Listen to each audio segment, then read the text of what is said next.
네, 안녕하십니까. 엘리엇입니다. 네, 연휴는 아니죠. 크리스마스가 휴일은 아니었죠. 어저께 토요일이었고요. 예, 일요일 날 잘 쉬시고 계십니까? 예, 이제 별로 할 일 없죠? 할 일 없을 때는 엘리엇 TV를 구독하시면서 같이 뭐 시간 때우긴 하죠. 예, 에어팟 예, 이거 잘 쓰고 있습니다. 네, 제목 JTBC 뉴스입니다. 깡통 전세 세입자들 떼인 돈 역대 최고치, 청년들 빚더미 앉았다. 그러면서 이제 배경에 JTBC 이제 뉴스 기사예요. 근데 왜 전세 보증금 떼인 게 많다는 거는 뭐 이제 뭐 가끔가다 있는 일이지만 왜 청년들 빚더미 앉았다고 그러죠? 왜 노인들도 될 수 있고 중년도 될 수 있고 아줌마가 될 수도 있고 뭐 유치원생이 유치원은 아니고 어쨌든 그런데 왜 콕 찍어서 청년들 빚더미 앉았다고 그럴까요?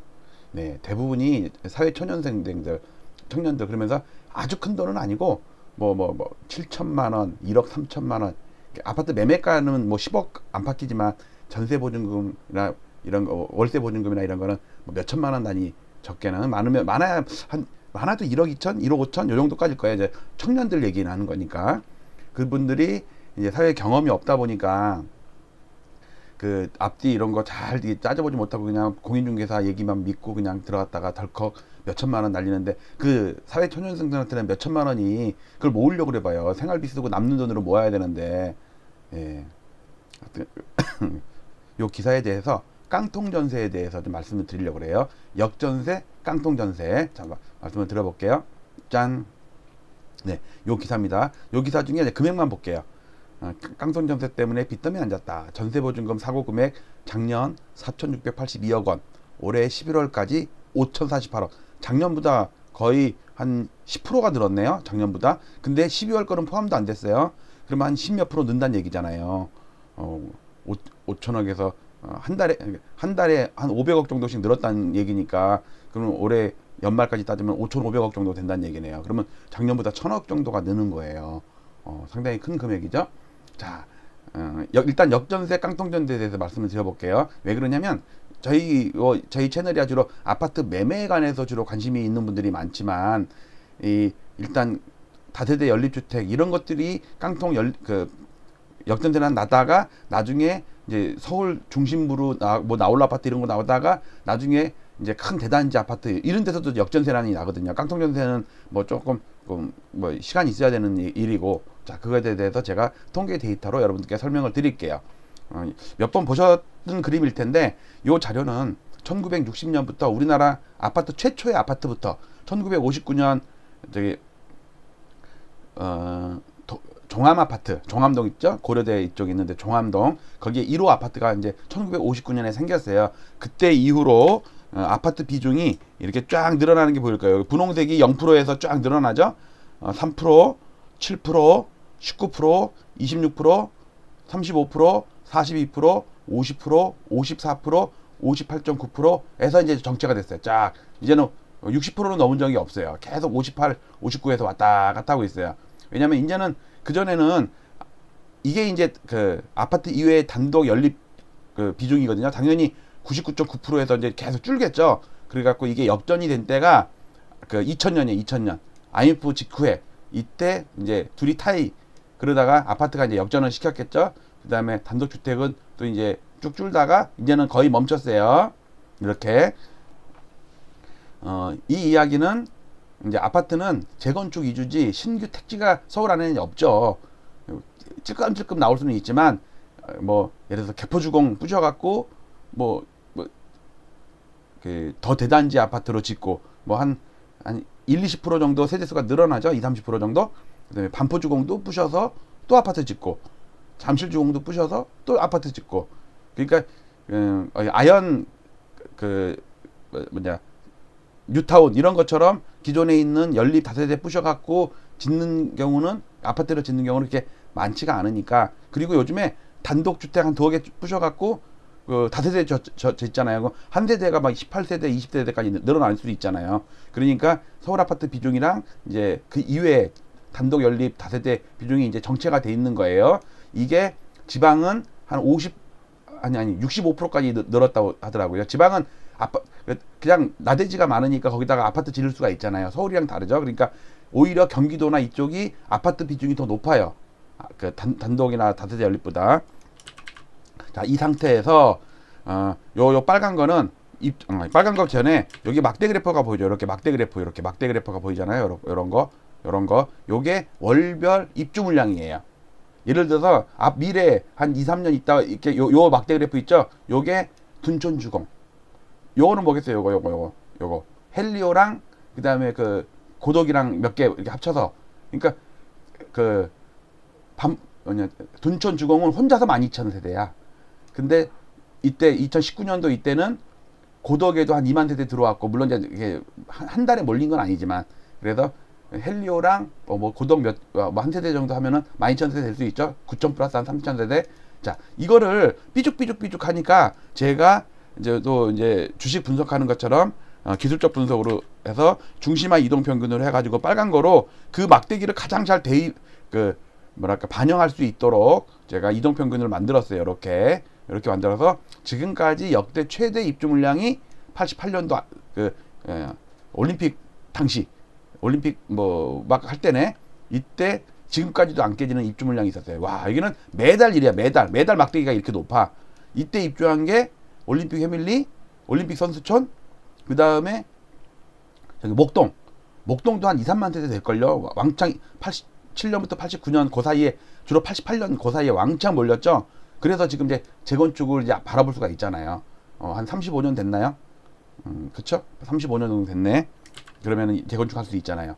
자, 그 다음에 또 입주 물량 많았을 때가 IMF 직후에 요 때는 이제 IMF 때 분양 못했던 거를 밀어내기 하면서 입주 물량이 엄청 나왔다고 하더라고. 그 다음에 2004년도 정도에도 입주 물량이 많았고요. 확 줄었다가 는 게 언제예요? 이게 엘리트 레파, 잠실 엘리트 레파 3,000세대 5,000세대 와장창 올렸죠. 이때가 하필이면 서프라임 리먼 파산할 때야. 아마 겹쳤을걸요. 거의 한 두세 달 차이 안 날 거야. 그러다 반등했다가 다시 유럽 재정위로 빠지면서 또 이제 입주 물량이 줄었다가 반짝 줄었다가 오랜만에 한 10년 만에 최대 늘은 게 또 이게 뭐예요? 헬리오 고덕. 예, 10년 만에 최대 물량이죠. 그 다음에 내년까지 입주 물량이 줄어요. 그러다가 2023년부터 막 이제 늘기 시작해가지고 2024년도에 입주 물량이 폭발하는데 아마 이때 더 늘 거예요. 왜냐면 이거는 제가 한 1년 전에 파악을 해서 미래에 입주할 물량들 재건축 단계에 맞춰서 제가 시뮬레이션에서 이제 입력을 한 거거든요. 예를 들어서 이런 게 고덕이에요. 아니, 둔촌주공이에요, 이런 게. 근데 제가 그 당시에 1년 전에 파악하지 못했던 게 추후에 차후에 입주 물량들은 막 있겠죠. 그럼 이것부터 늘 거라고. 그러면 이때 입주 물량이 엄청 나는 거죠.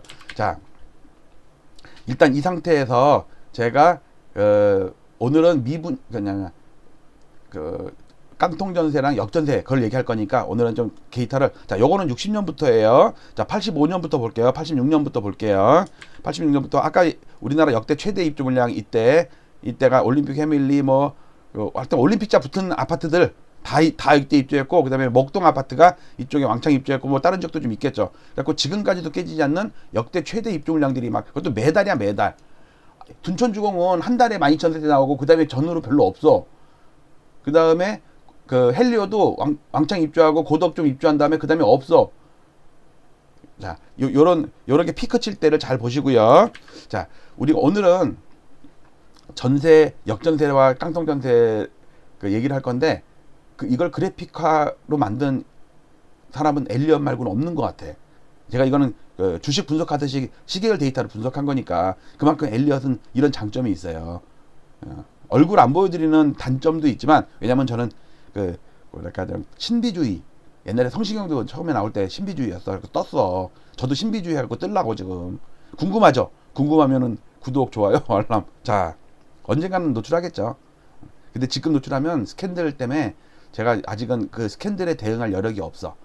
나중에 이제 채널도 이제 6개월 돼갖고 이제 7개월 차 들어갔는데, 안정되면 그 당시에는 이제 유튜브 채널 관리를 별로 안 해도 이제 자기 혼자 잘 굴러가는데, 지금은 이제 유튜브 열심히 해야 되니까 제가 여성 편력이 심한다고 그런 건 있지만, 자, 여기서 일단 데이터를 요거 보면 이거는 시가총액 상위 100개 아파트로 만든 실거래가 지수예요. 실거래가 지수 이렇게 쫙 갔습니다.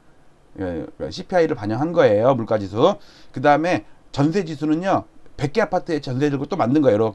이렇게 만들었습니다. 그러니까 IMF 때 바닥났다가 쫙 올랐다가 아파트는 올라가는데 전세가 빠져. 이런 경우도 있어요. 보통은 아파트 올라갈 때 전세도 같이 올라가요. 아파트 빠질 때 같이 빠져요. 그런데 아파트가 빠지는데 전세가 올라가는 경우가 있어요. 이건 물가를 반영해서 그렇지 실제로는 탄력은 더 이게 물가로 반영했기 때문에 이 정도 올랐지 실제로는 이 정도 올랐다고 보시면 좀 더 올랐어요.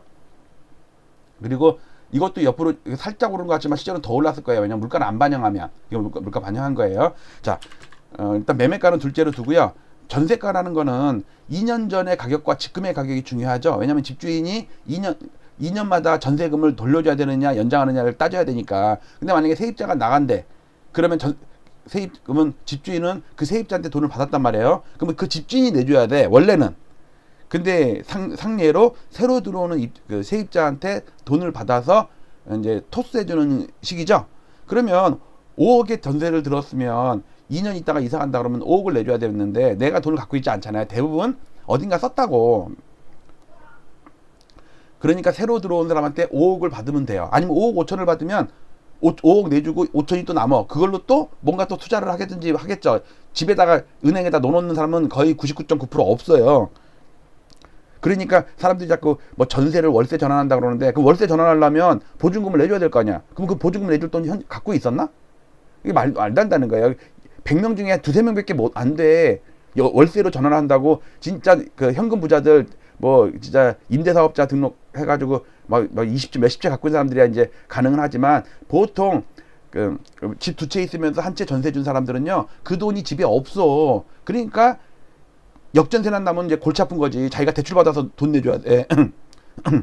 그러니까 이 월세 그 전세가 월세로 다 바뀔 거다. 그거는 그 희망 사항이고 실제로는 그렇게 될 수가 없어요. 100명 중에 두세 명, 서너 명밖에 안 돼. 왜냐면 월세로 전환하는 순간 기존 세입자한테 돈을 내줘야 되는데 그러면 새로 들어오는 전세입자한테 돈을 받아서 주던 거를 자기가 줘야 돼. 그럼 그 돈 갖고 있었나? 안 갖고 있어요. 그 몇 억, 뭐 4억, 5억, 10억 이런 걸 어떻게 갖고 있어. 다 어딘가 쓰고 몇 억은 갖고 있겠지만. 자, 일단 여기 이제 역전세라는 게 뭐냐면요. 2년 전의 가격과 지금의 전세 가격이 높으냐 낮으냐를 따지는 거예요. 그거를 예를 들어서 이때 봅시다. IMF 때를 극단적인 예로 이때 봅시다. 그러면 98년에 이제 전세 만기가 됐어. 이거는 분명히 96년에 세입 전세를 받아들였던 거겠죠. 그래서 2년이 지나서 이제 돈을 내줘야 되는데 전세값이 5억이던 게 갑자기 3억으로 떨어졌어. 이렇게 뚝 떨어졌어요. 떨어질 수도 있잖아요. 오를 수도 있고. 자, 그러면 새로운 세입자한테 3억을 받아가지고 나가는 세입자한테 5억을 내줘야 되는데 2억이 모자라. 그러면 내가 갖고 있던 돈에서 줘야 되는데 내가 안 갖고 있다니까. 다 어디다 썼다니까. 투자를 했든 아니면 뭐 집을 또 샀든 아니면 뭐 그동안 저처럼 맨날 바람 피우다가 뭐 샤넬백 사주고 뭐 이러느라고 돈 다 썼어. 없어 이제. 세입자한테 새로운 세입자한테 줘야 되는데 그러니까 전세값이 계속 올라주면 문제가 없어. 돈 다 썼어도 문제가 없어. 오히려 새로 전세 바뀌면서 몇 천만 원 또 남을 수도 있는 거지. 자, 이런 현상이 반복될 때를 제가 그래프로 그린 게 이거예요. 파란 거. 파란 게 이 0이 전세 그러니까 예를 들어서 딱 요점 있죠, 요점. 예를 들어서 요점을 볼게요. 요점. 딱 0이죠, 0. 이거는 뭐냐면 지금 전세 가격과 2년 전 전세 가격이 똑같은 거야. 그러니까 딱 아다리가 맞아. 근데 요거는 뭐예요? 요거는 지금 전세 가격이 2년 전보다 높은 거야. 이게 이렇게 그러면서 24개월 이동평 그러니까 24개월 텀으로 그래프를 그리는 게 그러니까 24개월 전과 지금과의 차이를 계산한 게 이거예요. 자, 요 파란색 부분은 2년 전보다 지금의 전세값이 떨어진 거야. 돈이 모자른 거야. 자, 이런 게 언제냐면 일단 94년도에도 잠깐 있었어요. 이거는 강남 3구만 가지고 따진 거거든요. 그러니까 이거는 평균이니까 이 평균이 0이란 얘기는 분명히 덜 떨어진 데 있을 거고 더 떨어진 데 있었겠죠. 근데 이럴 때는 전반적인 역전세난인데 이때는 부분적인 역전세난. 94년도에도 역전세 있었다고 하더라고. 근데 전반적으로는 아니었어. 일부 아파트나 주택이나 이런 데서 있었겠지. 자, 그 다음에 2004년도에도 역전세난이 있었어요. 그 다음에 서프라임 때도 직후에 있었어요. 서프라임 직후에.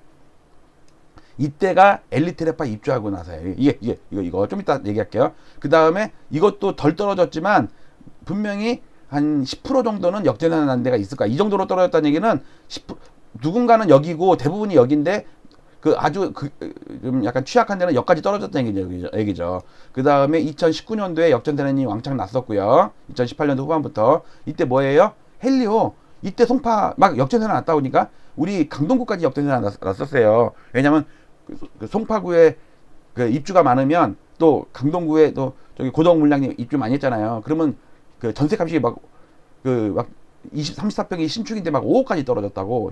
왜냐면 잔금을 치러야 되는데 돈을 어디서 그 전세를 내주고, 왜냐면 두채 셋째 사는 사람들은 세입자한테 돈을 받아가지고 잔금 치르고 막 이러는데, 그러니까 막 가격이 뚝뚝 떨어졌다고. 물론 나중에 2년 있다가는 많이 올랐죠.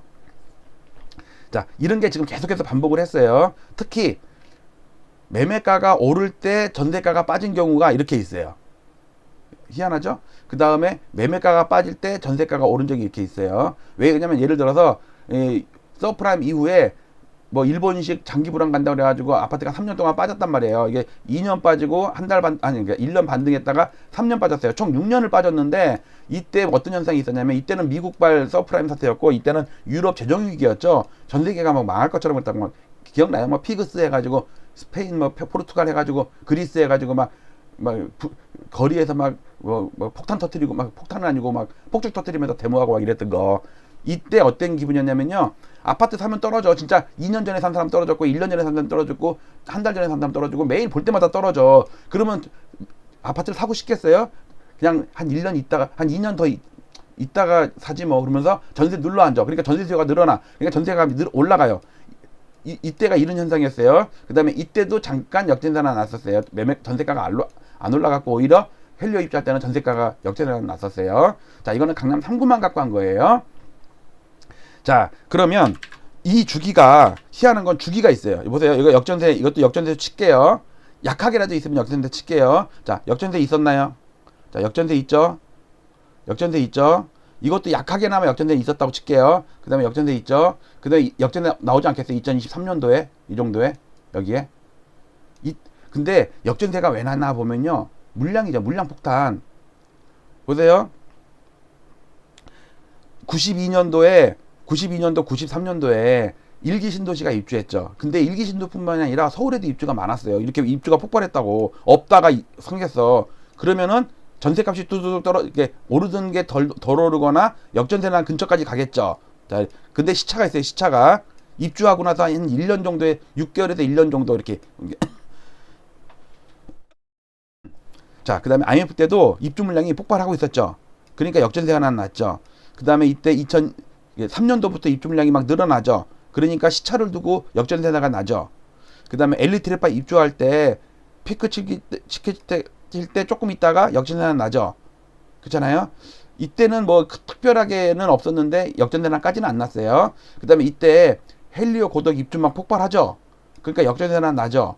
자, 그렇게 따지면 2023년도 4년도 얼마 안 남았어요. 지금 이제 내일 모레면은 2022년도예요. 그러면 내년 한 일주일 다음 주부터는요, 2024년도를 3년도를 뭐라 그러냐면요, 내년이라고 그래요. 내년. 되게 가까워요. 내년에 입주 물량이 폭발한다니까. 그러면 시차를 두고 역전세난 난다니까. 이해가세요? 아, 그리고 깡통전세는 뭡니까? 깡통전세난, 역전세는 5억의 전세를 들었는데 얘가 4억이 된 거야. 2년 있다가 또는 4년 있다가 전세금 돌려줘야 될 때, 세입자 나간다고 그럴 때. 이게 마이너스 1억이 된 거를 역전세난이라고 그러잖아요. 근데 깡통전세는 더 심한 게 뭐냐면, 얘가 5억인데 전세가 5억인데 매매가가 7억이었어. 7억. 매매가가 7억이었어요. 근데 이때 전세가가 4억으로 떨어지는 거야. 아니, 매매가가 4억으로 떨어져. 그러면 문제는 뭐냐면, 이제 3억이, 마이너스 3억이 된 거야. 이럴 수 있잖아요. 우리 서프라임 때 50% 넘게 빠졌어요. 음마 40 몇 프로 빠지고, 신축도 렉슬도 1년짜리 렉슬도 44% 빠졌다니까. 제가 데이터를 다 확인했어요. 자, 이건 이렇게 되면 뭐냐면요. 근데 세입자가 이제 이때 이거는 만약에 이제 아파트 경기가 너무 안 좋아가지고 아파트 값도 폭락하고 전세 값도 폭락했어. 근데 세입자도 아예 안 들어와. 4억에도 안 들어와. 그러면 집을 팔아서 줘야 되단 말이에요. 근데 팔아서 주는데 팔려고 봤더니 4억이야. 전세는 5억짜리인데. 그러면 4억에 팔렸어. 그럼 1억은 어디서 나? 없죠. 이런 걸 깡통전세라고 그러는 거죠. 역전세는 매매가는 멀쩡해. 근데 지금 전세가가 떨어진 거야. 그러니까 아파트를 팔아도 5억을 충분히 넣어줄 수 있어. 그러니까 예를 들어서 7억인데 6억으로 떨어졌어. 그러면은 팔아가지고 5억 내줘더라도 1억이 남죠. 이런 거는 그냥 역전세라고 그러지 깡통전세는 아니야. 깡통전세는 전세값보다 매매가가 더 떨어지는 거예요. 그러면 아파트를 팔아도 돈을 못 내줘. 그러면은 어디서 은행에서 뭐 대출 받든지 뭐 이런 상황이 벌어진다고요. 자, 이런 거를 깡통전세라고. 지금은 그 상황이 아파트에서까지는 아니고 저 강서구에 쪽은 뉴스에 많이 나오죠. 다세대 연립 쫙 있는 그 젊은 청년들 쫙 몰려 사는데 그런 데서 지금 자꾸 이렇게 생기더라고. 근데 과거에도 보면 그 사태가 있은 다음에 한 1, 2년 있다가 아파트까지 번져요. 아파트까지. 지금은 다세대 연립 이런 데만 역전세 깡통전세 얘기하지만 한 1, 2년 있다가 아파트에까지 번지더라니까. 과거에 제가 60년 역사를 연구해 보니까 그래요. 그리고 꼭 연구를 안 했더라도 이제 경험이 저야 뭐 부동산 경험이 미천하지만 진짜 이 부동산 바닥에서 30년 40년 이 탈구 다르시는 분들 얘기 들으면 그런 경험 사이클을 몇 번을 겪었을 거 아니에요. 그분들 경험담을 들어도 딱 이 순서예요.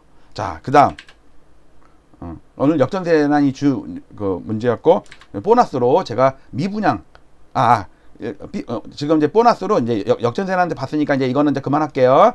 자, 보너스로 이 차트에 엄청나게 많이 들어있는데 일단 입주 물량과 상투, 그 다음에 두 번째 미분양과 상투, 그 다음에 임대 말소 물량, 요 세 가지를 지금 보너스로 제가 설명을 좀 드릴게요. 뒤에 나온 차트는 몇 번 보던 거니까 그냥 훅 지나갈 거고 이게 오늘의 주제는 이거니까. 자, 과거에 우리가 상투를 칠 때가 91년 일본과 우리가 동시에 상투를 칠 때가 이때거든요. 91년 5월달. 이거는 시가총액 상위 100개 아파트고 서울 전체적으로 KB나 부동산원의 데이터로는 91년 4월달이에요. 제가 취급하는 100개 아파트는 좀 센 놈들이죠. 그러니까 상투가 한 달 늦게 왔어. 어쩌면 지금도 그럴 수 있어요. 어쩌면 국토부에서 발표하는 실거래가 지수는 서울 아파트 전체 계약서를 갖고 따지잖아요. 근데 저는 100개만 갖고 따지잖아요. 그러니까 어쩌면 제 데이터가 한 달, 두 달 늦을 수도 있어. 그러니까 국토부에서는 꺾였다고 그러는데 저는 아직 오르고 있다 이렇게 얘기할 수 있어요. 그거는 샘플이 다르니까. 그러니까 91년 5월 달에 제 데이터는 상투 쳤는데 KB 데이터는 4월 달에 상투 쳤어요. 한 달 먼저 상투 쳤어요. 그리고 일본은 2월 달에 상투 쳤어요. 그리고 일본은 20년 동안 잃어버린 20년 그래갖고 2010년까지 빠졌어요. 2010년까지. 우리는 8년 빠지고서 올랐어요. 자, 그러면 상투가 91년 5월 달에 있었고, 그 다음에 버블7은 누구나 다 알죠. 그 다음에 지금이 상투라고 칩시다. 상투인지 아닌지는 뭐 몇 달 지나봐야, 6개월, 1년 지나봐야지, 아, 그때가 상투였구나. 라고 하지, 뭐, 우리가 그냥 감으로 그냥, 아, 지금이 상투야. 이러지만, 뭐 확인은 아직 못한 거죠. 자, 이때 보면은, 우리는 보통 입주 물량이 폭발하면 아파트가 꺾인다고 그러는데, 안 그랬어요. 그러니까 이 부동산 전문가들도, 경험이 많은 전문가들도 이게 잘못 알고 있더라고. 볼게요. 자, 88년도에 입주 물량이 폭발했어요. 지금까지도 깨지지 않는 역대 최대치 물량이야. 이때 상투 쳤나요? 엄청 올랐어요. 이때 샀으면 4배, 5배 올랐어. 진짜. 그 다음에 이제 다 입주하니까 이제 입주 물량이 줄겠죠. 자, 줄면 아파트 값이 이게 이 부근이면은 입주 물량이 없을 때잖아요. 이때 이 고점이랑 비교하면 여기 완전 계곡 아니야, 계곡. 근데 아파트가 상투 치고 빠지네. 잘 보니까 91년 4월달, 5월달 이때 쫙 보면은요. 입주 물량이 별로 없을 때야. 여기야. 살짝 돌아섰을 때야. 과거랑 비교하면 엄청 입주 물량이 없을 때지. 입주 물량이 없을 때 상투 쳤다라니까. 이상하죠? 자, 이번에는 우리가 잘 알고 있는 최근의 고점이었던 15년 전에 2006년 11달 상투를 볼게요. 그때 버블7 상투 쳤어요. 물론 노도강은 나중에 뒤늦게 올라서 2008년 9월까지 올랐어요. 어쨌든 시가총액 상위 100개 아파트로 보면은 2006년 11월이 상투인데 이때 쭉 내려보면요. 입주 물량이 최바닥일 때예요. 최바닥일 때예요. 이거는 뭐예요? 엘리트레파, 잠실에 엘리트레파 입주할 때예요. 근데 입주 물량이 막 늘어나니까 얘네가 빠지네. 즉 상투는 입주 물량이 폭발할 때 상투 치는 게 아니라 입주 물량이 제일 없을 때 상투 친 다음에 한참 빠지고 나니까 입주 물량이 쏟아지면서 폭락을 시키더라. 이해가세요? 자, 그러면 과거에 두 번의 경험이 있었을 때 지금의 입주 물량이 어떤가 한번 쭉 내려가 볼게요. 쭉 내려가 보니까 최바닥은 아니야. 최바닥은 내년이에요. 내년 한 여름쯤? 한 여름쯤이 아마 바닥일 것 같아. 어쨌든 고덕 헬리오 입주 물량 막 이렇게 막 9,000세대 입주하고 막 이때랑 또 앞으로 2023, 4년도에 입주할 폭발할 이 물량 이거보다 많을 거예요. 왜냐하면 샘플이 1년 전에 제가 조사한 거고 지금쯤이면은 실제로 더 들어올 입주 물량이 있을 거예요. 어쨌든 이 두 계곡의 이 고점의 중간에 있는 계곡에서 딱 지금이라니까. 딱 지금보다 살짝 몇 달 전이라니까. 그렇게 따지면 지금 상투치기 딱 좋은 날씨 아니에요? 과거 두 번의 사례를 봤을 때. 그리고 재밌는 거는 이게 15년 차예요. 91년부터 2006년까지 15년이죠. 그 다음에 지금 2021년이니까 15년이죠. 또 재밌는 거. 바닥 98년 IMF 때부터 박근혜 대통령 취임할 때 2013년도 바닥일 때 딱 15년이죠. 신기하지 않아요?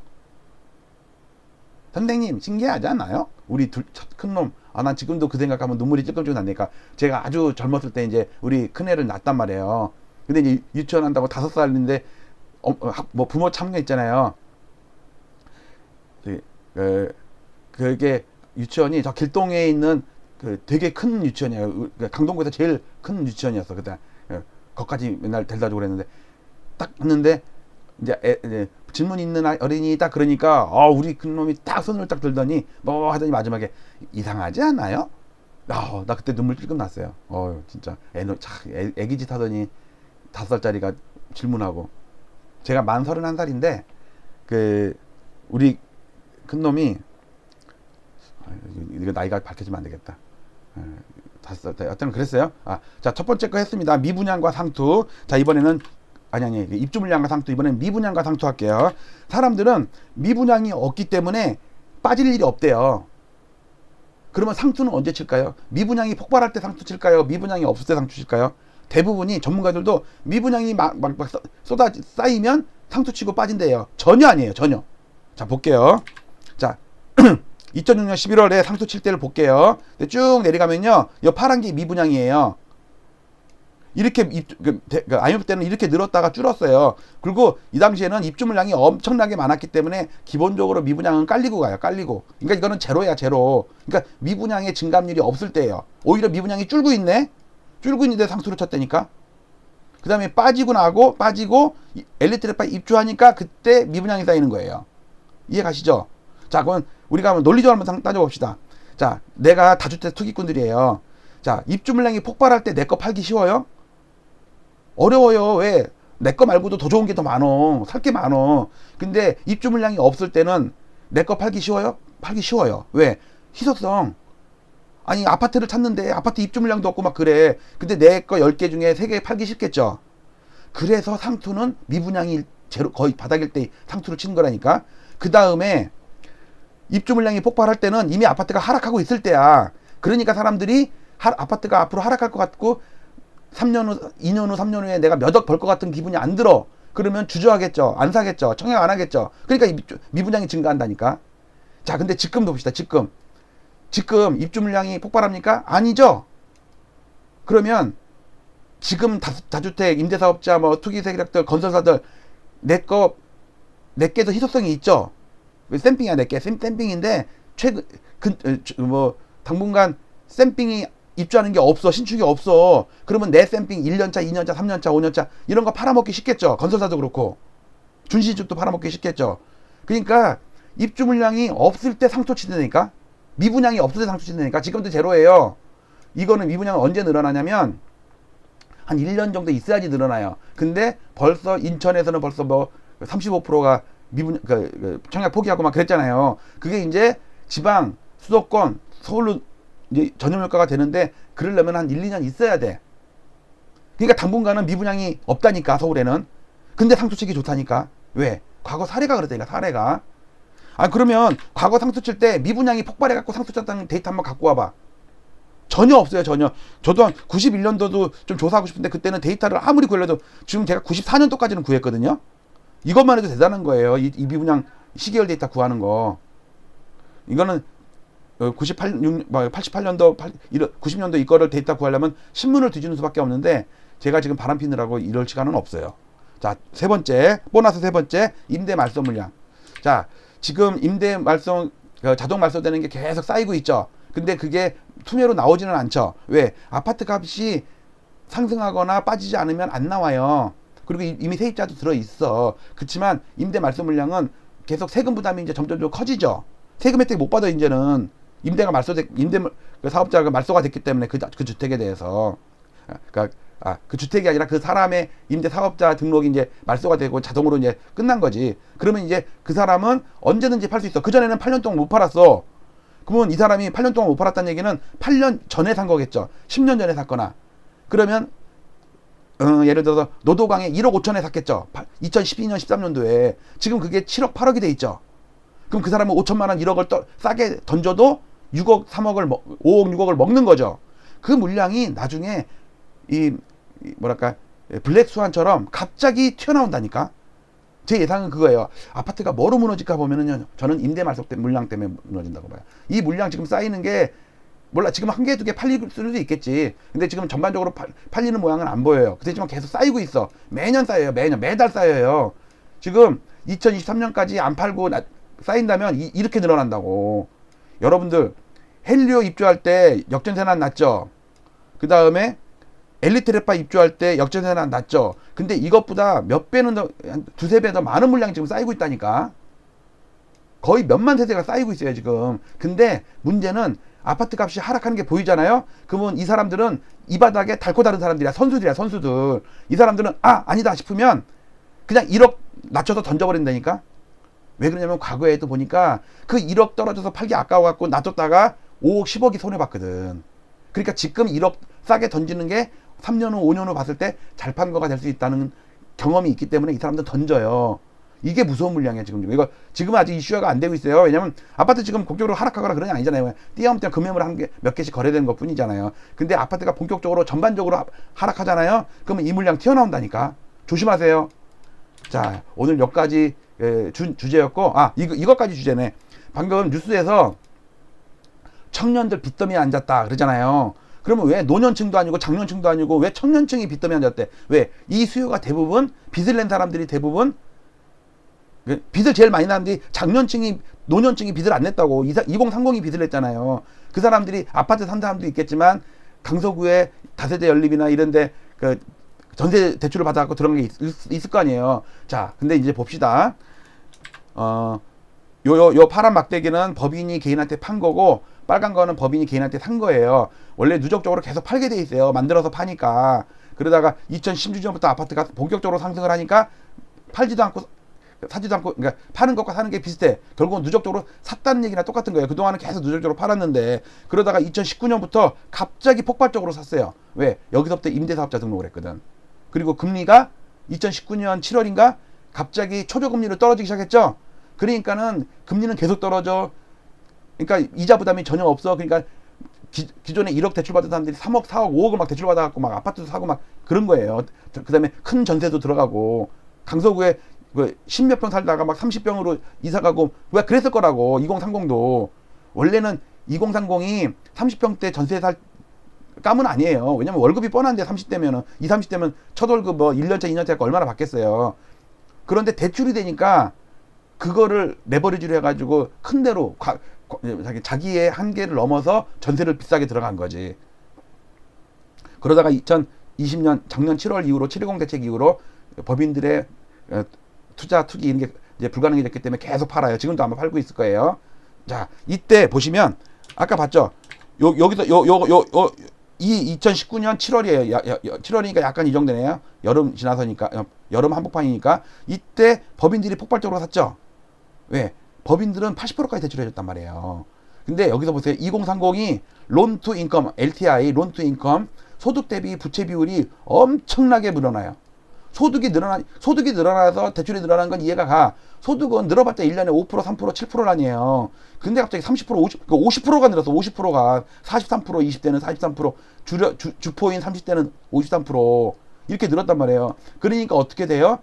30%, 25%였던 아파트 매매 비중이, 서울 아파트 매매 비중이 44%까지 늘었어요. 근데 물론 초기에 산 사람들은 아직도 수익이 많이 나 있겠지. 근데 6개월 전, 1년 전에 산 사람들은요, 지금 벌써 연초 가격으로 떨어진 아파트 많이 나와요.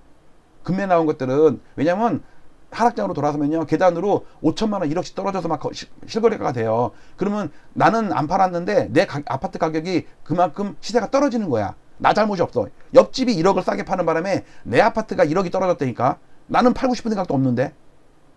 자, 이게 심각한 거예요, 이게. 요 데이터도 오늘 좀 써먹었네. 자, 이거는 뭐, 이제 금리 올라가면 이제 큰일 났다는 얘기 하는 거고, 이건 넘어갈게요. 그리고, 서프라임 때도, 우리 버블 세븐 터지면서 서프라임이었죠? 이때 금리가 2년 오를 때는 괜찮았는데, 추가로 몇 년, 2년 더 오르니까는 폭락하더라. 지금도 금리가 초저금리에서 저금리 함정으로 대출을 2배, 3배, 5배까지 크게 받았어요. 근데 이게 금리가 이제 한 2년 올랐어. 큰일 났죠? 근데도 아파트가 안 빠져. 오르고 올라. 한 2달 정도 주춤하고 있어. 근데 얘가 추가로적으로 한 2년 올라봐요. 그럼 박살난다니까? 과거 사례가 있다고. 그리고 상승 기간도 이게 8년 5개월이거든요? 지금 이게 8년 9개월인가 그래요. 몇 달 차이 안 나. 한 2달 차이 나요. 2달. 신기하죠? 역사는 반복된다니까? 자, 생각나세요? 우리 박승 총재님, 한흥 총재였던 박승 총재님, 요번에 금리 2번 올리는 것도 기가 막히게 맞췄어요. 벌써 2번 올렸잖아요. 그리고 3년에 3% 간대요. 지금 0.5%일 때 나온 영상 제가 만든 거예요. 이거 7월달에 7월달. 8월달에도 올렸죠. 11월달에도 올렸잖아요. 그리고 1월달에 또 당장 다다음 주인가 올린다고. 그리고 아파트는 30년 동안 하락한대요. 저는 착하게 8년 하락한다고 그러거든요. 2029년, 2029. 그러면 2030년 정도에 보면요. 얼마까지 봐 있냐면요. 30년 전, 2002년도 가격으로 떨어졌을 거라고. 2030년에 보면 2002년도 가격으로 떨어졌으면 30년 전 가격으로 떨어졌다니까. 그게 남의 얘기가 아니고, 보세요. 센 아파트는 87년도에 저점을 안 깼단 말이야. IMF 때도. 근데 약한 아파트는요. 요렇게 하고서 이렇게 했다가 깼다고. 이걸 깨요. 깨. KB는 깼다니까. 이거는 시가총액 상위 100개야. 이거 엄청 센 놈들이야. 보세요. 깬 거 보이세요? 이거 빨간 거. 87년 8월 때 깼잖아. 이거. 이게 KB 데이터니까. KB 데이터. 물론 물가를 반영한 거예요. 그러면 이번에 오는 하락은요. 얘를 깰 가능성이 높아요. 2014년 바닥을 깰 가능성이 높아요. 저는 2013년인데 서울 전체적으로는 더 약해. 저는 100개니까 센 놈들이니까 2013년 초고, 얘는 안 센 놈들 다 합친 거니까는 한 1년 정도 있다가 바닥을 쳤어요. 이렇게. 근데 얘를 깬다니까. 얘를 깨갖고 2030년에 보면 2002년도로 떨어져 있을 거라고. 이렇게. 그러니까 지금 1, 2년 6개월 빠지고 이런 걸 지금 상정하면 안 되고, 이거를 생각해야 되고, 이거를. 우리나라 역사가 말을 해주잖아요. 이때는 안 깼어. 이때는. 그러면요, 최신 효과 때문에 이때도 기다리니까 올랐어. 사람들이 기억을 최신 것만 기억한다는 걸 최신 효과라고 하는데, 그 차선 효과 차선선 효과, 이거 이때를 기억해 버리니까. 이때.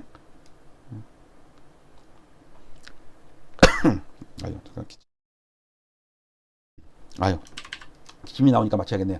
자, 일본 스페인처럼 넘어간다. 지금 가계빚이 우리나라만 는다니까. 다른 나라 다 주는데. 지금 이게 1년 전, 그러니까 작년 1월달 거거든요. 1분기 거예요.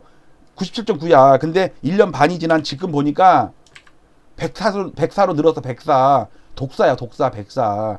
증가폭도 1등이야. 맨날 우리는 매달 뭐 하면 1등이야. 이거 쌍으로 1등 했다고 영상 올렸었죠? 자, 지금 상황이 가계부채가 쫙 늘고, 그 다음에 기업부채도 IMF 때 줄었다가 다시 늘고 해갖고 둘 다 100%를 넘었어요. 두 개 합치니까 119%예요. 지금 이 기울기 보이시죠? 두 개 합친 기울기. 이거 왜 그래요? 뭐 때문에 늘었어요? 금리 인하, 초저금리. 이때 기울기랑 비교해 보세요. 우리가 220%라니까 지금. 근데 과거에 우리 인구 15세 이상은 2018년부터 여기 에어컨 바람이 제 입으로 들어와가지고 지금 한겨울에 저는 에어컨 틀고 살아요. 자, 그 25세 이상 아파트 구입 가능한 생산 가능 인구가 여기서 또 이렇게 줄어요. 올해부터 줄어요. 한 내년까지는 완만하게 줄다가 한 2, 3년 후부터는 급하게 줄어요. 이런 사태 때 무슨 일이 있었냐? 일본을 보니까 91년도에 생산 가능 인구 비중이 줄는데 아파트가 폭락을 하는데, 이때 폭락을 할 때 상투 칠 때 가계부채는 70% 정도로 그렇게 많지 않았어요. 기업부채가 140%, 147%까지 갔어요. 두 개 합치니까 211%야. 폭락을 해가지고 부채도 나중에 한 1, 2년 시차를 두고 디레버리징 효과가 있었어요. 경매. 자, 근데 이건 30년 전이고 15년 전인 미국 서프라임 사태를 보면, 미국도 하필이면 생산 가능 인구가 피크 치고 빠지네. 케이스 실러 주택가격 지수가 10대 지수가 또 폭락을 하네. 근데 이때 미국은 일본이랑 다르게 기업 부채는 별로 안 많았어요. 62%밖에 안 됐어. 근데 기업 부채가 근데 가계 부채가 93%, 98%까지 갔어. 거의 100%야. 그러다가 망했어. 그래갖고 또 디레버리징, 부채가 또 줄어요. 이거는 경매지. 경매. 돈 벌어서 갚은 게 아니라. 근데 스페인도 똑같아요. 스페인은 그 대신 구조가 개인은 81%밖에 안 됐는데 기업이 126%야. 나중에 141%까지 갔어요. 합쳐서 207%, 226%까지 갔어. 그러다가 주택가격이 박살 났다고요. 자, 일본과 스페인이 비슷해요. 미국은 가계부채만이 문제였고 기업부채는 문제 아니었는데 일본과 스페인은 기업부채가 더 심했어요. 자, 우리나라 현재를 볼게요. 현재 우리가 91년도에 일본 따라서 빠졌었어요. 그러다가 거점 회복한 이유는 가계부채가 이거 합쳐서 100%밖에 안 됐어. 가계부채, 민간부채 합쳐서. 그런데 또 서프라임 때는요, 두 개 합쳐서 146%밖에 안 됐어. 그러니까 91년도에는 119% 합쳐서, 그다음에 서프라임 때는 146%. 그러니까는 금방 회복을 했어. 근데 지금은 둘 다 합쳐서 220%라니까 219%야. 그러면 근데 하필이면 또 생산 가능인가 지금도 또 줄죠? 그 옛날에 10년 전에 OECD 데이터는 오른한 걸 데이터를 잘못 썼다는 얘기 했어요, 제가. 자, 이걸 갖다가 좀 영국도 마찬가지예요. 영국도 거의 비슷해요. 그렇지만 영국은 부채가 그다음에 기업 별로 안 심했기 때문에 서프라임 사태 때 그렇게 많이 안 망했어. 미국이랑 스페인은 많이 망했는데 영국은 별로 안 망하고서 지금 제일 먼저 거점 뚫고 올라가고 있고요. 중국은 지금 현재 진행 중인데 우리보다 좀 더 심해요, 얘네가.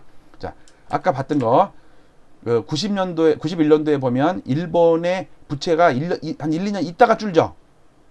그 다음에 여기서 미국 까만색 보면요.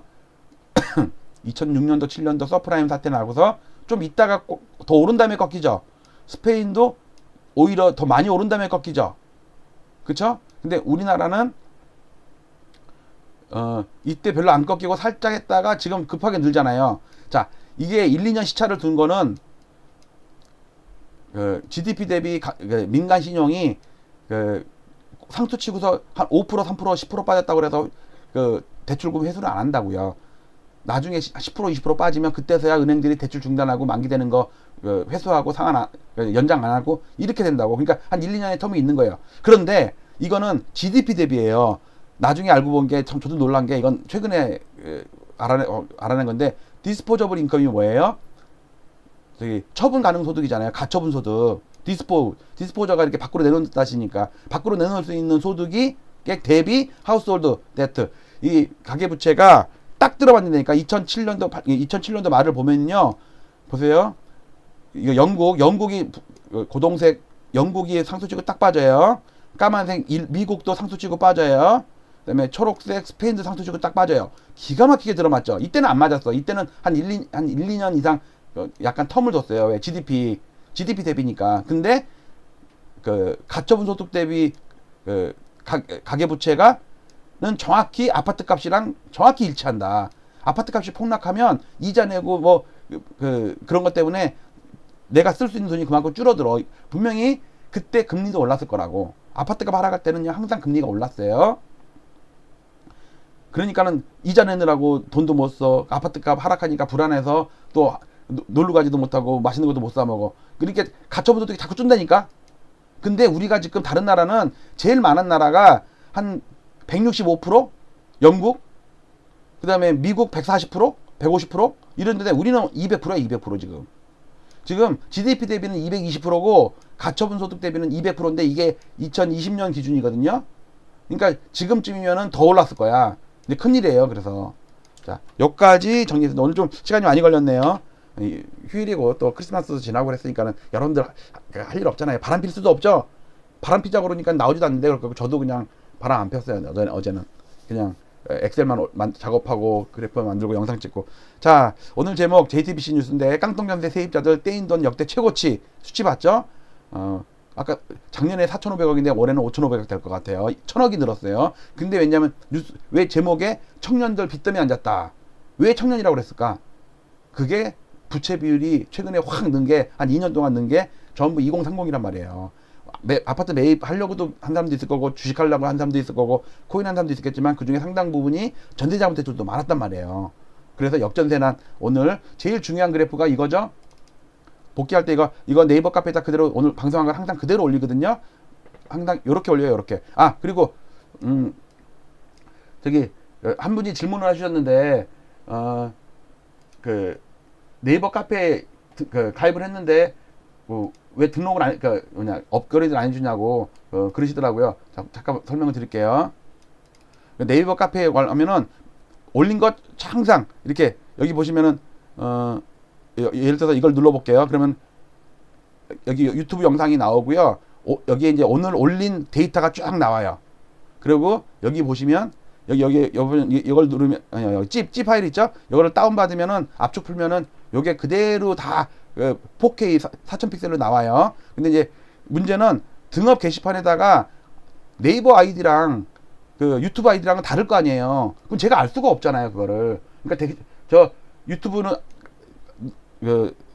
유튜브에 가입했습니다. 누굽니다. 그리고 유튜브 아이디랑 네이버 아이디랑 같이 돼야지 제가 등업을 시켜드리는데 그냥 그 댓글에다가 왜 등업 안 시켜줘요? 자꾸 써봤자 제 방법이 없어요.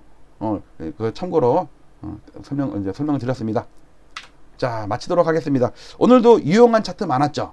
네, 그리고 그 차트 제가 중요하다는 거 그 차트 안에 입주 물량, 그다음에 역전세, 그다음에 미분양, 그다음에 임대 사업자 자동 말소 물량 다 있단 말이에요. 그걸 보고 여러분들도 많이 연구하시기 바랍니다. 오늘 이것으로 마치도록 하겠습니다. 자, 그래서 여러분들 요거 아이팟 에어, 네, 저도 쓰고 있는데 빠졌어. 기가 빠져. 이건 끼면 돼요. 이거 끼면 돼. 마치도록 하겠습니다. 자, 음악을 틀고 마쳐야죠. 이거 잠깐만요. 네. 가려서 잘 안 보였어. 자, 마치도록 하겠습니다. 여러분들 오늘도 편안하게 쉬시면서 엘리엇 구독, 지난 방송 2번, 3번 봐셔도 누가 뭐라 안 하니까 마치도록 하겠습니다. 감사합니다.